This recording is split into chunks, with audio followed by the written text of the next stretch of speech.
is a debate. Two British merchants who want trading rights with China against the two Chinese nationalists who want to ban the European trade. Pip, pip, I'm Charlie, a British merchant. Cheerio, I'm William. I'm also a British merchant. We are arguing for trade rights in China to be extended. I am Wei, a Chinese nationalist. I'm Shui. I am also a Chinese nationalist. We are arguing for the foreign merchants to leave our country. Let the debate begin. Starting with the opening war. Wei and Shui, you may start the debate. Why did you find the Opium War to be not justified? During the Opium War, British wanted more trading rights with us. They wanted tea from us, so they traded opium. Many of our citizens became addicts to the drug, which started a large decline in our country. British merchants essentially got our entire country addicted to opium, just to manipulate us to trade with them. Well, if you just traded with us in the first place, maybe we wouldn't have forced illegal drugs into your country.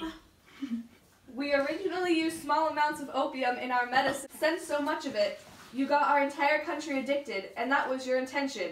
We cannot have an open trade with people that are willing to manipulate entire countries for their own benefit. I'm sorry. Okay, that's enough of that. Next topic is the open door policy. Charlie and William, you may start. For many years, the only trade access we had in China was one small area in southern China. In 1796, we asked for more trading rights, but they rejected us, saying there was nothing they needed from the British. Wei, your response? Well, that's true. We don't need anything from the British. We have everything we need, and nothing they have would be a fair trade for our superior goods. But we want tea. Thank you, Wei and William. Now let's move on to the Boxer Rebellion. Shay, would you like to start us off?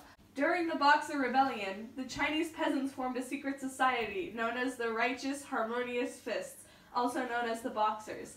They did this because foreigners, specifically Christian missionaries, were disregarding Chinese rules and customs and openly mistreating our citizens. The Boxers did the right thing. They fought for their rights in their country. Anything to add, William or Charlie? You killed thousands of Chinese Christians. They were your own people. You killed them. Us and other foreigners just want to help. Okay, moving on to the Treaty of Nanking. William, what is your debate? Stand. Okay. After the Chinese rose against us in the Opium War, the British composed a treaty to keep peace between the two countries. Some of the articles in this treaty included having a friendly relationship between countries, having open ports for trading, and money would be sent to Britain for expenses in the war. These terms were unfair, and we were practically forced to agree with them. Since we lost the Opium War, a war was started from your manipulation. We had to agree to the Treaty of Nanking in order for Britain to remain peaceful to us. We never wanted to keep our trade ports open to British merchants, and we certainly didn't want to give Britain $21 million, especially since they won the actual war. This treaty was the only way for debts for the war to be paid and for peace to happen between our countries. That doesn't mean the treaty was fair. All right, that's enough. Our last debate topic is the Tamping Rebellion. Okay, that's enough of that. Next topic is open door policy. No! You're on the wrong page! All right, that's enough. Our last debate topic is the taping. All right, that's enough. Our last debate topic is the typing rebellion. All right, that's enough. Our last debate topic is the typing rebellion. Wei, you may start. You see, the typing rebellion happened when a man woke up from a fever dream and decided to overthrow the government. During the conflict over opium, tension and risk of civil war were intense. Hong Jiquan fell into a coma in 1837, and when he woke up months later, he claimed to be the brother of Jesus, and that he received a vision telling him he needed to cleanse China of the Manchus and create a heavenly kingdom of great peace. He said that this was... Oh, man. It's okay, just keep going. The way to do this was to use military action. After many years... Just keep going, just keep going. Sorry. After many years. After many years, Hong was able to form a group of followers and later an army with the same beliefs as him. This group, called the Taipings, spent years rebelling against the Manchu rule. They wanted foreigners out of China, including the British. The army destroyed towns and killed many, but the Taiping group was eventually stopped by 1864. The entire conflict lasted about 13 years.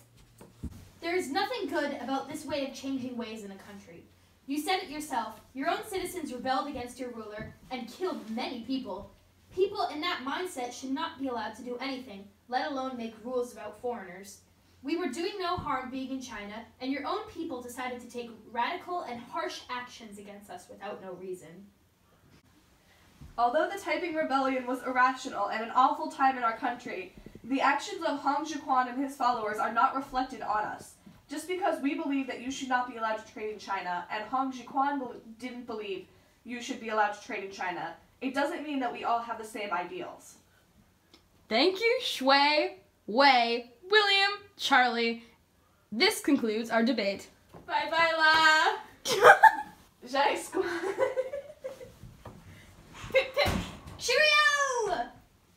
And goodbye.